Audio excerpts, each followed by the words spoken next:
Good morning. Today we are going to start a new topic in the 6th unit, right? It is about the data distribution. The topic is about regarding data distribution.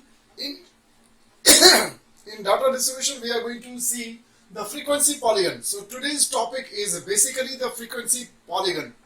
Frequency polygon, right? So first of all, we will try to understand what is frequency polygon, and then also we will know how it can be created.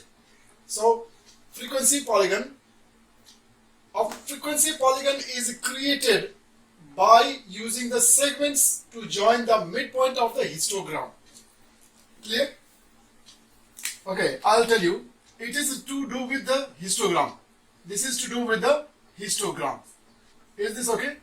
Now, by now you know how to draw the histogram. So, if I show you one simple example of a histogram, then the basic look of the histogram used to be like this is a coordinate, this is a coordinate, just a rough picture I am drawing, and then you used to draw the columns according to the frequency, and then you get a graph. This is called as histogram. This kind of column graph is called as histogram. Am I very clear? So now we will try to understand this frequency polygon in terms of frequency, in terms of histogram. This will make very clear. So now, frequency polygon is what? Created by using the segments. Segments means the line segment, right? Is created by the segments to join the midpoints of the histogram. So now what we can do is, to get the frequency polygon, the simple way technique we have is, we can mark the midpoint of every column. In order to get the frequency polygon, we mark the midpoint of every column. Midpoint of the histogram.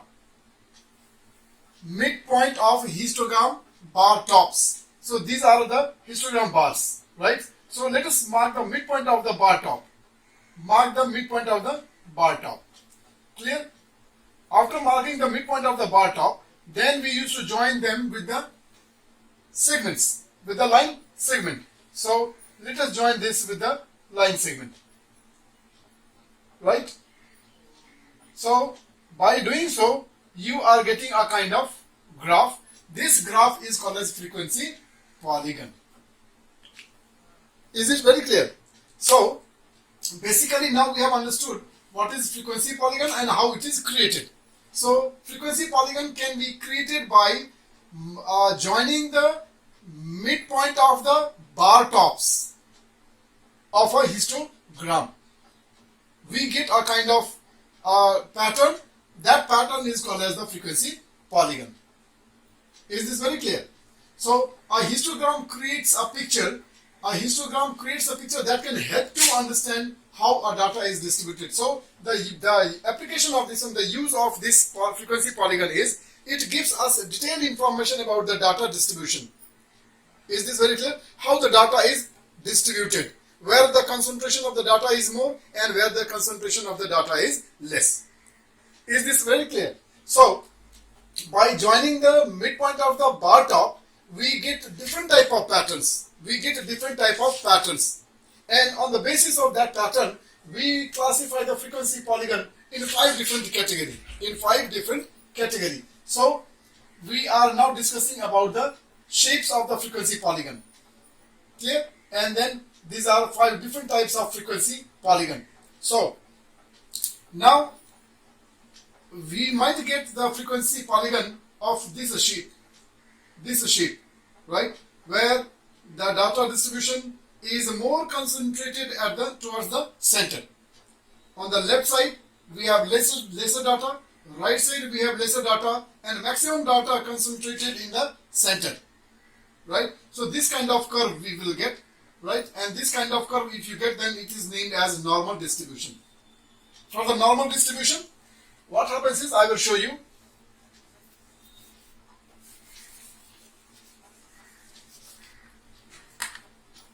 Once again we can draw. the coordinate. How do we get this one? So maybe the nature of the bars will be like this.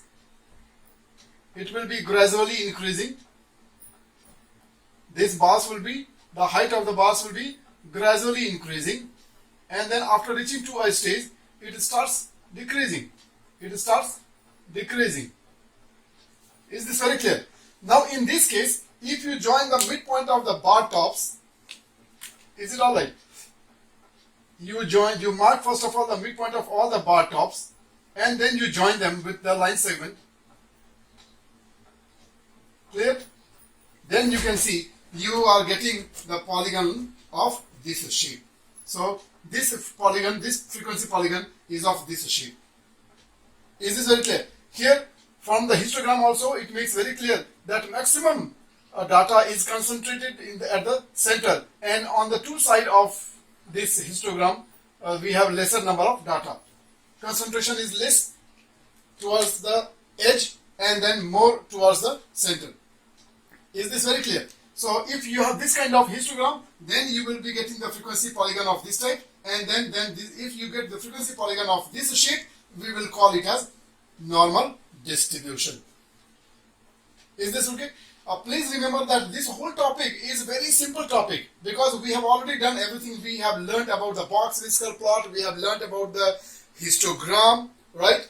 So after learning those two things, this is just a simple topic where you have to you have to remember only the name of the shapes, which you can obtain by joining the midpoint of the top of the histograms.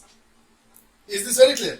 So if you have this kind of data distribution, then your frequency polygon will be of this design, and then if it is of this design, then we will call this as normal distribution. Is it very clear? Then in such case, if I try to show this frequency polygon, the normal distribution, with the help of box and whisker plot, then you can see that the length of the whisker will be almost equal, right? And then the this Q1, Q2, Q3 will be at equal distance, right? So this is how we can display also by means of box plot. Next one is the right or positively. This is positive sign. This is positive sign. Right or positively skewed distribution. Now you can see here, right or positively skewed distribution means on the right side it will be skewed. It will be pressed more on the right side. Clear? That means we will have lesser data on the right side and maximum data we will have on the left side. So because the right side is skewed, that is why, and on the right side on the number line we have the positive quantity. That is why the name of this one is, because right side it is pressed and on the right side we have positive number. Therefore we can name this shape as a right or positively skewed distribution. In that case, you can see the box plot. You will have longer whisker on the right side, because this indicates that here we have lesser number of data. Is this very clear? And left side we have more data. So if we show it by means of histogram, then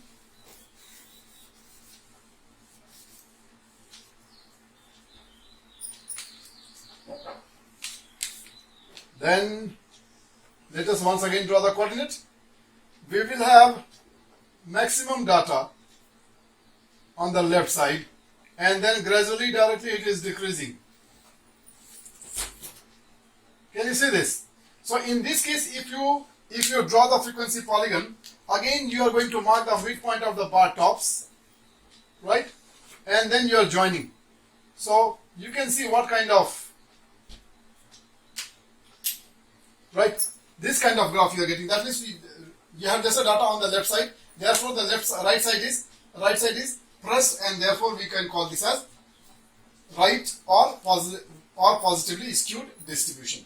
Now just opposite of this one, if you have more data concentrated towards the right side and left side you have lesser number of data, that means the same thing will change, just it will flip. Left side you will have the pressed data, right, pressed polygon, and right side you will have more of bulging, right? So in that case we will call this as left or negatively skewed distribution. And in that case, this box and whisker plot also will be just opposite. In this case, you had right side more longer whisker, and here in this case we will have left side more longer distribution. Is this okay? So if you have this this design of frequency polygon, we will name it as right or positively skewed distribution. If you have this pattern of frequency polygon, we will call it as left or negatively skewed distribution. Is it okay? Now next one is you have more data on the two side, and in the middle we have lesser number of data. Clear? Now if I make some changes in this one, maybe like this, if the data is this one, right, and then you join the midpoint, you will be getting some kind of U-shape, right? So when you have more number of data on the two side, and then in the center you have lesser concentration, lesser number of data, then the frequency polygon will be of somehow this design. Is it okay? And if you have something like this, then in that case you will have almost no whisker. So when there is no whisker, it indicates that it is U-shaped, right? And then uniform distribution. Last one is the uniform distribution. The uniform distribution is very simple. Without drawing this histogram also, I can explain you. Uniform distribution is where the height of almost every bar is very close to each other, are almost equal. When the height of every bar is equal, then such distribution is called as uniform distribution. So here from this topic, what you need to do is, there is no calculation here. You may be given a set of data, right, to draw the frequency distribution table, and then to draw the frequency polygon. So I will show you some examples. You will get the ungrouped data, or you might get grouped data, and for that you will have to draw the frequency distribution table. After you have drawn the frequency distribution table, then you can plot the histogram, and after the histogram is plotted, then you can mark the midpoint of each column, each bar of that histogram, and then join them with the line segment, and then see that what kind of shape are you getting, and then you can just write the name of that shape. That will be the name of your frequency polygon. Hope I could make you clear. So this was the theoretical explanation of the frequency polygon. Now we will try to understand it more with some example. Thank you. Now we are taking directly to question number. We are going to question number 3, right? In question number 3, this is question number 3. The purpose of taking this question number 3 is, through this question we are not only going to learn about the frequency polygon, but also we are going to learn about how to find out the mean, the median, the mode, right? Then the histogram, then the frequency polygon, right? So these 5 things we are going to learn at a time. So this question is going to be very, very interesting, right? You can look at question number 3. This question number 3 is ungrouped data question. Right? And for this ungrouped data question, first of all, we have to create the frequency distribution table. And only after the frequency distribution table is completed, we will then draw the histogram. Then we will draw frequency polygon. So these 2 things. And then though it is not said anything about the box plot, but if we want, we can also have the box plot on the same scale. Is it okay? So this question is going to be a very broad question, which will include the whole topic, every topic of this exercise, of this chapter. Is it okay? So now I am going to begin with the frequency distribution table, right? Now for the frequency distribution table, the very important thing is, first of all, we have to decide what should be the class interval. I am telling you, from person to person, this class interval can be different. It is your choice, it is your selection, right? You can decide what will be the width of your class interval. Maybe your width can be 2, or the width can be 3 or 4. It depends on how many class intervals you want. Is this very clear? So, to think of how to decide this class interval, the width of the class interval, the width is also called as bin width, right? We need to know what is the lower limit and what is the upper limit of the data. So from the whole set of data, you can see that the lowest value is 10.1 and the maximum value is 25.1. Clear? So the range is 15, almost 15. The range is almost 15. So let us see, if I take the class interval like 10 to 15, right? 15 to 20 and 20 to 25, and then because we have last data as 25.1, which will not come in this range, so maybe we can have 25 to 30. So if I take this class width, I am getting 4 class interval. I am getting 4 class interval. If you feel this is okay, 4 class interval is okay.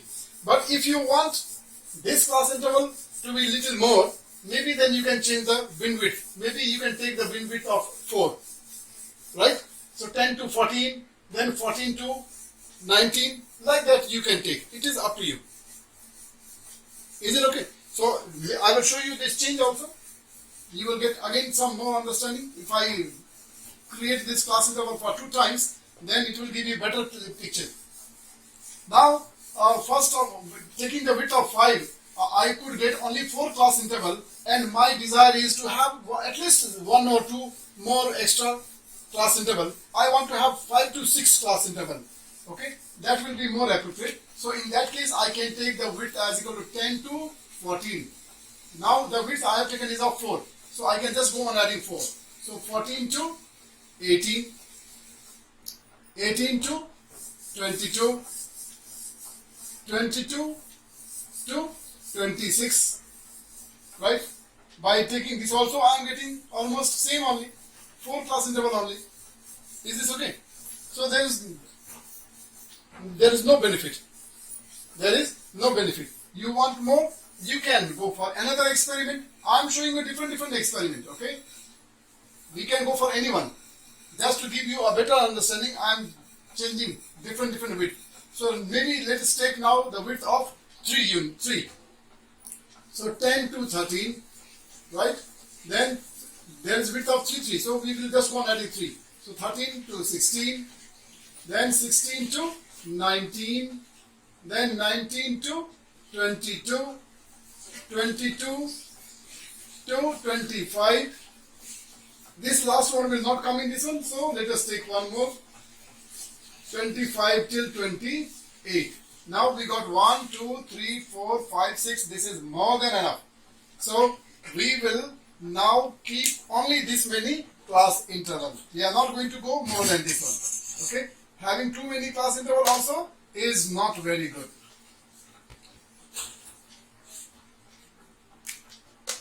Is it clear? So I will stop here. Okay. The remaining I will clean so that I can make space for doing my calculation. Okay. I need lots of space, and then this is a very small board.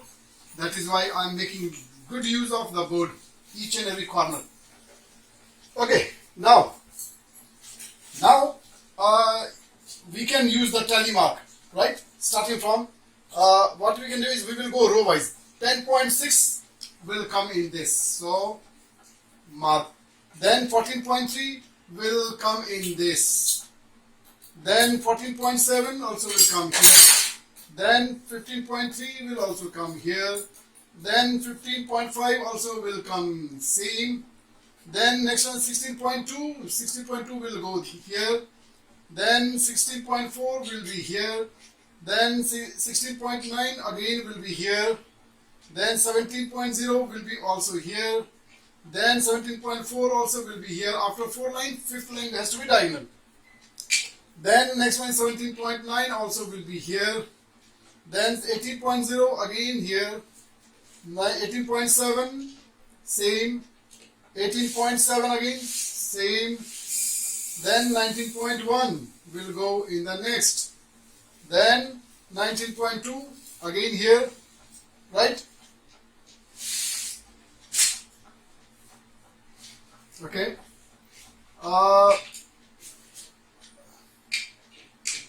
We came to 19.2, then 19.5, then 19.5 again, then 19.6, then 20.2, 20.3, 20.5, 20.7, 21.2, 21.3, 21.8, 22.3, right? 22.3, 22.7, 23.0, 23.5, 24.2, and last one is 25.1. So we have completed our tally, right? We need to count how many we have, how many data we have. 1, 2, 3, 4, 5. 1, 2, 3, 4, 5, 6. 6, 5, 30, 32. Total, there are 32 data, right? So we will cross check it at the end. This is 1. This is 4. This is 9. This is 12. This is 5. And this is 1. Now let us check whether the sum of all this frequency is coming 32 or not, because there are total 32 data. So 4 plus 1, 5, 5, 9, 14, 14 and 12. 14 and 12, 26, 26.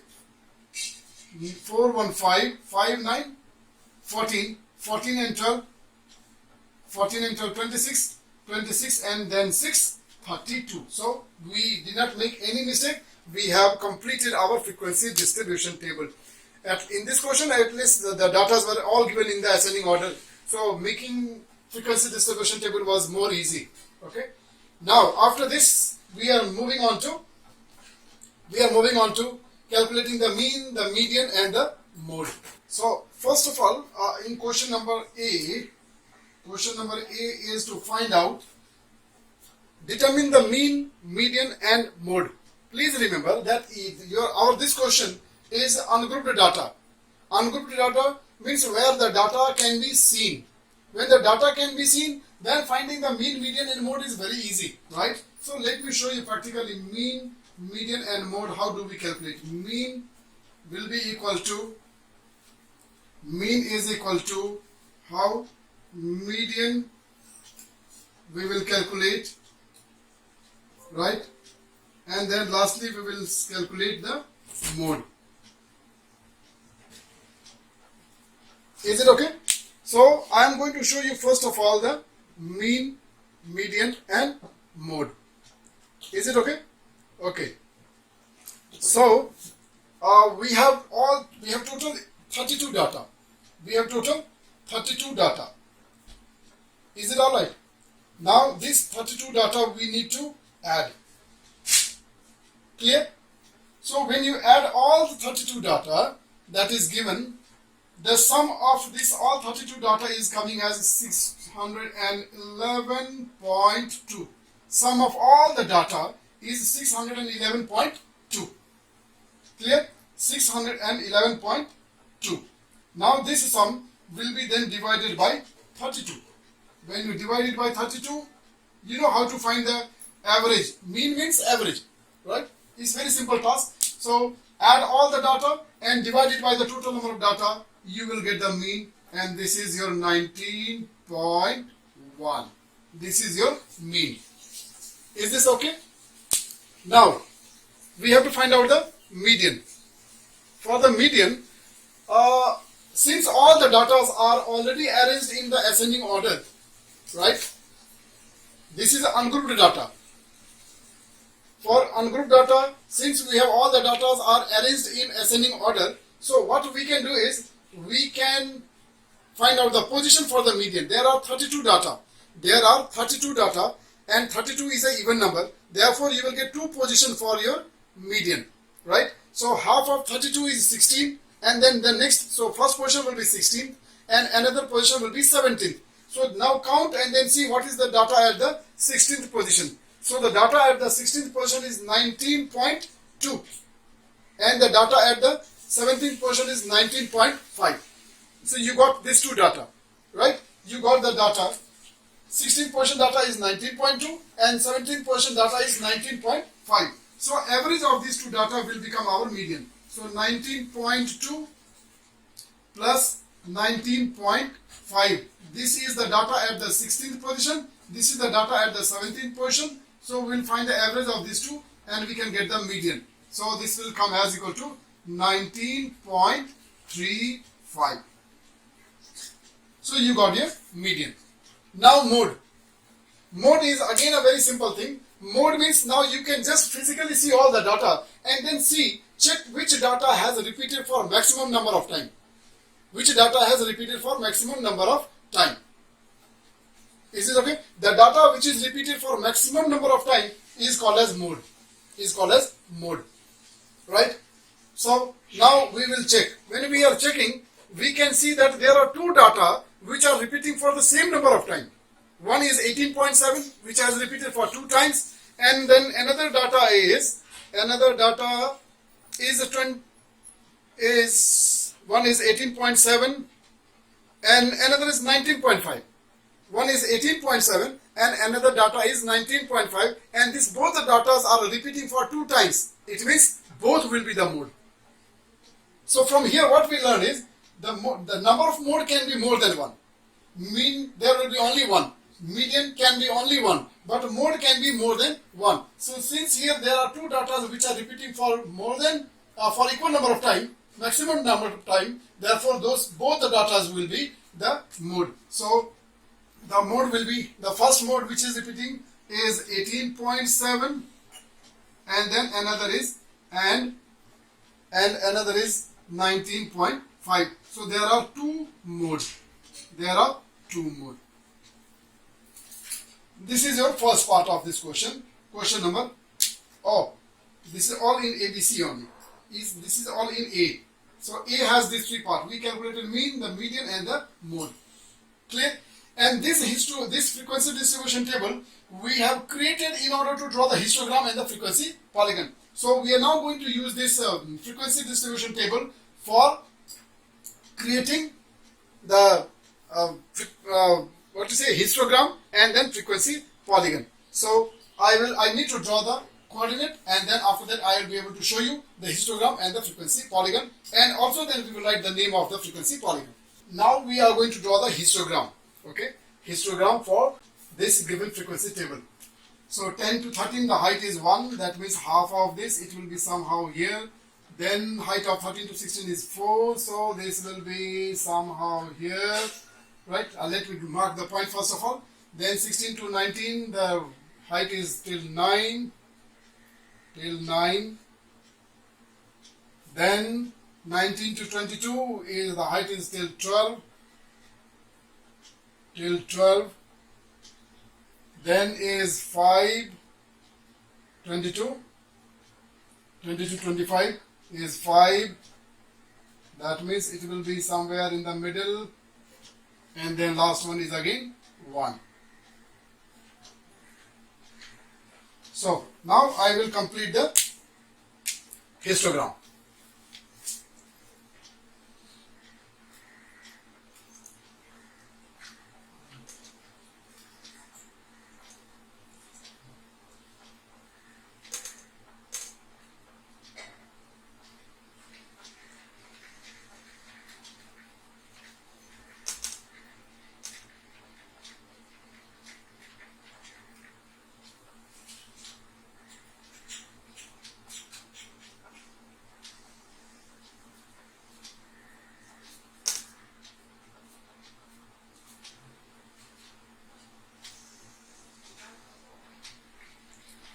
Next one is 9.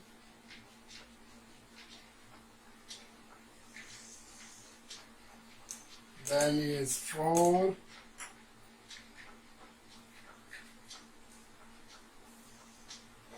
And then last one is 2. So we can see this is our histogram completed. After histogram is completed, finally now we will draw the frequency polygon. And for frequency polygon, I told you very clear what we will do is we will mark the midpoint of the bar top. We will mark the midpoint of the bar top.